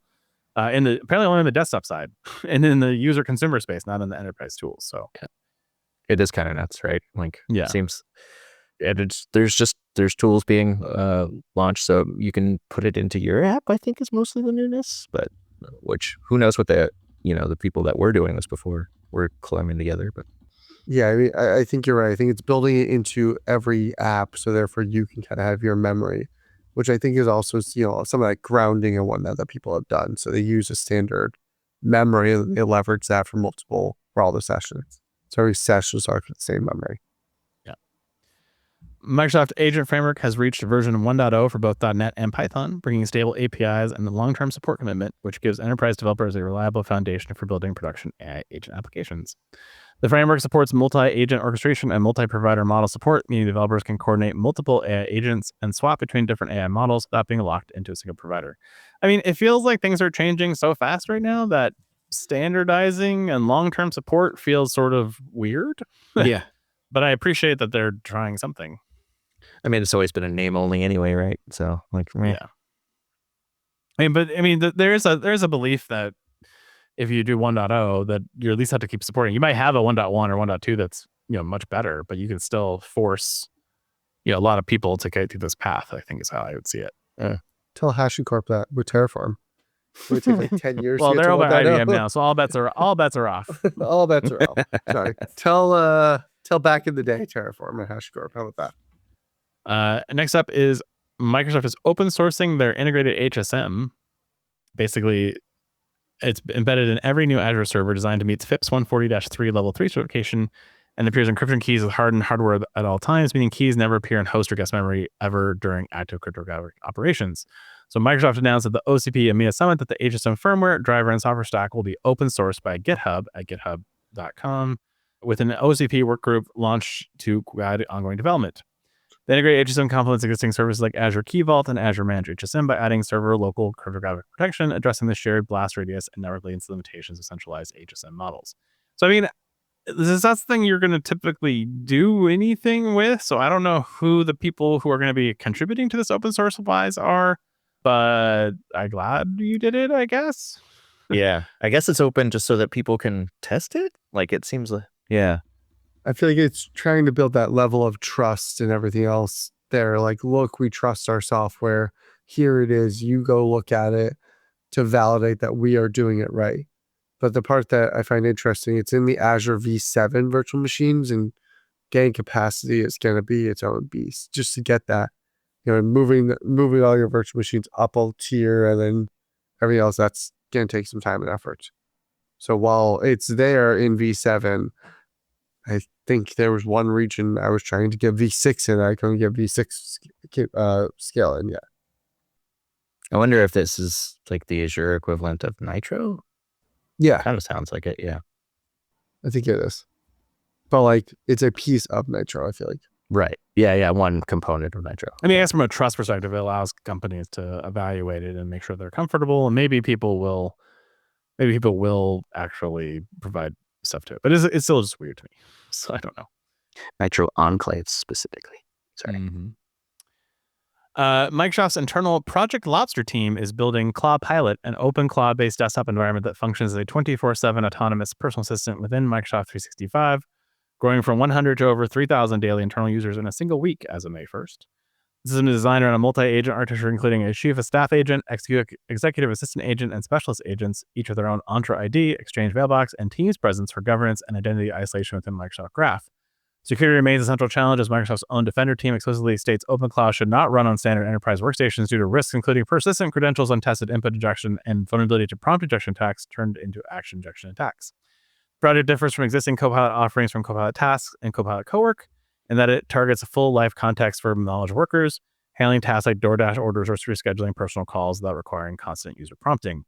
Microsoft VP Scott Hanselman has a built-in Windows node for OpenClaw that may have surfaced on Microsoft Build in June, suggesting near-term developer-facing announcements around Windows as an enterprise-ready agentic runtime environment may be coming soon.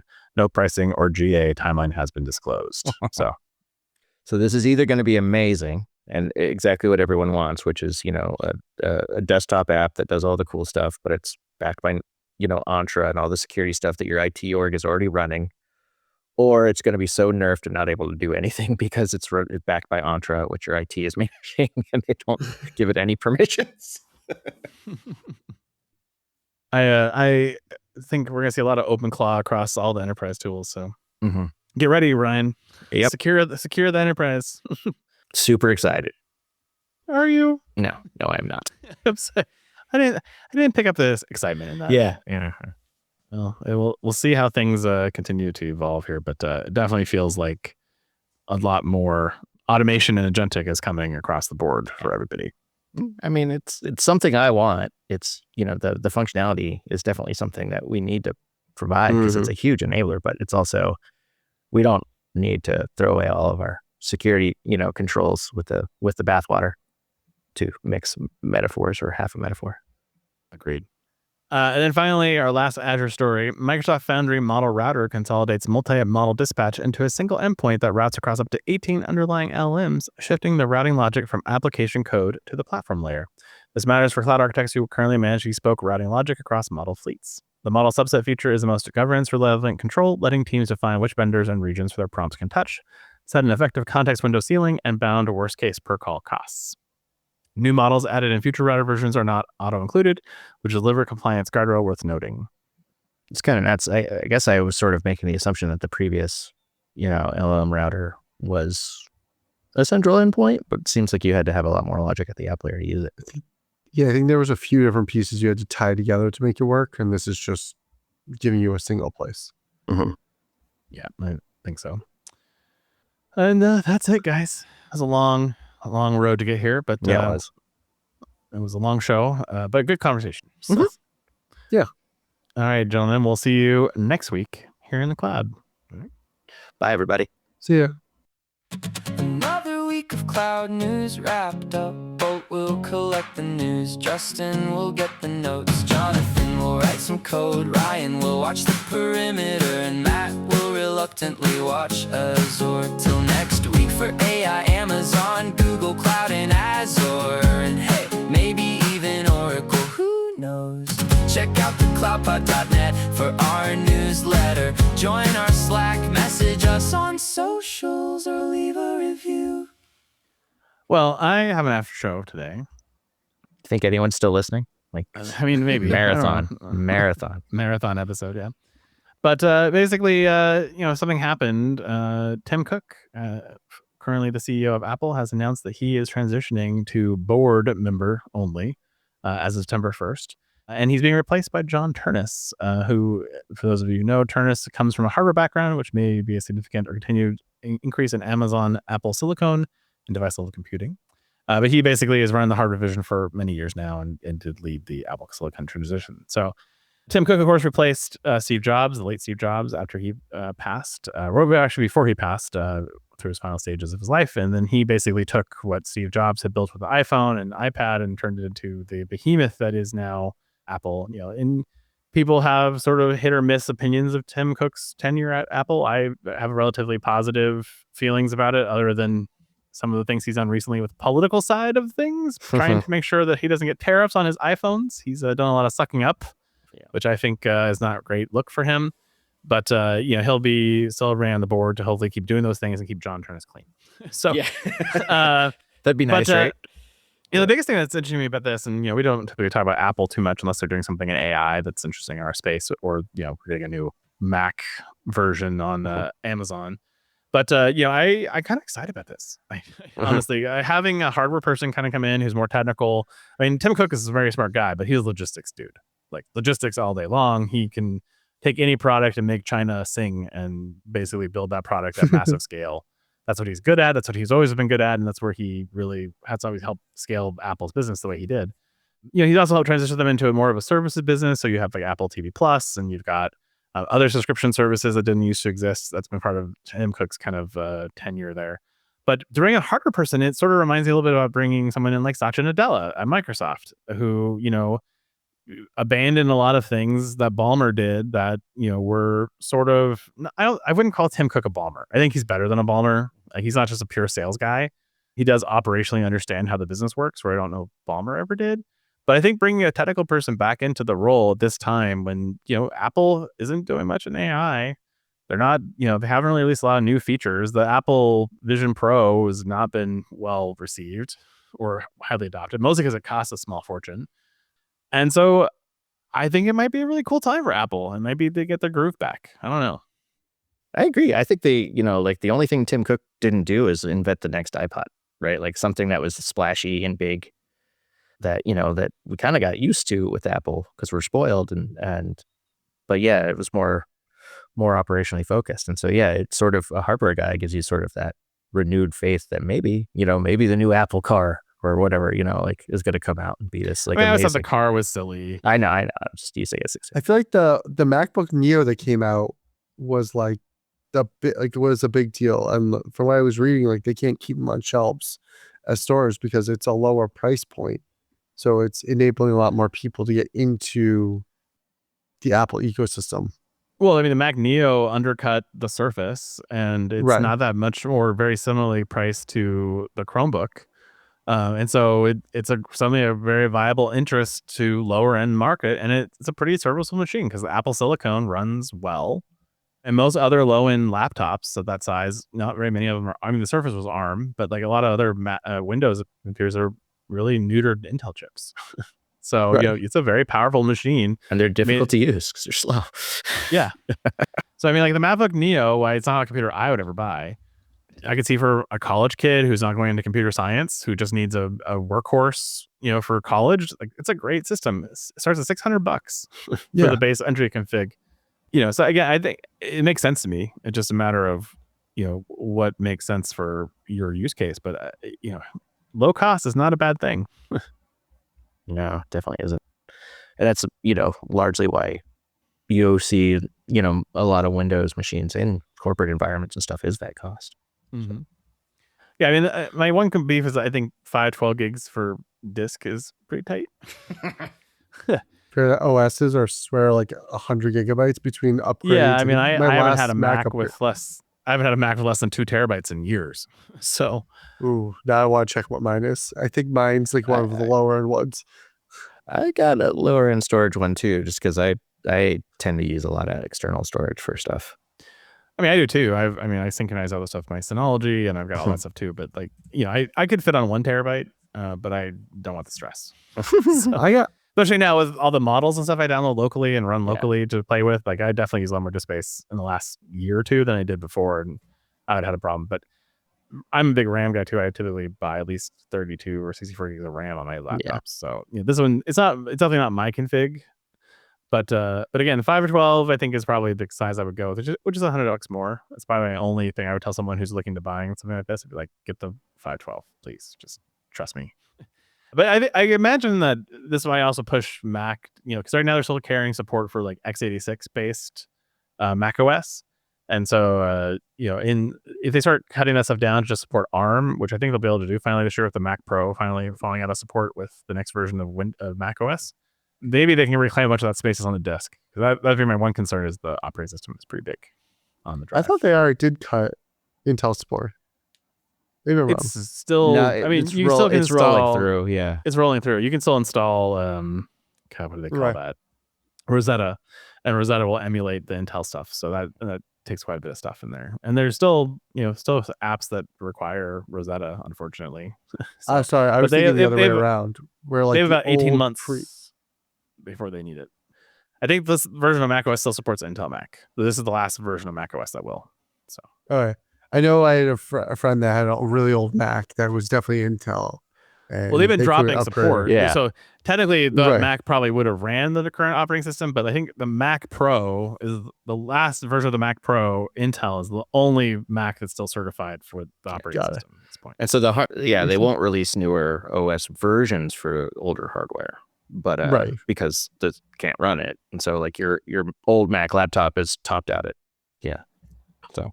Well, good. I'm excited. We'll keep an eye on it. Maybe they'll turn us to be a big cloud guy. Maybe he'll get more cloud into Google and to Azure with Macs, and maybe he'll fix. Don't want them to. Like, and maybe he'll fix the pricing problem, because the pricing problem is horrendous. Yeah, not with today's RAM and CPU prices, but Oh, well, I mean, so the problem I have with the Mac Mini on Amazon is that you have to pay for a day. yeah, That's Yeah. and like if they would fix that problem, I'd be super happy. So makes you feel like there's someone logging into it to wipe it, right? Right. I mean, it's probably that level of load. Yeah, I mean, who knows? All right, gentlemen. Well, have a good one. See you later. All right, bye. Bye.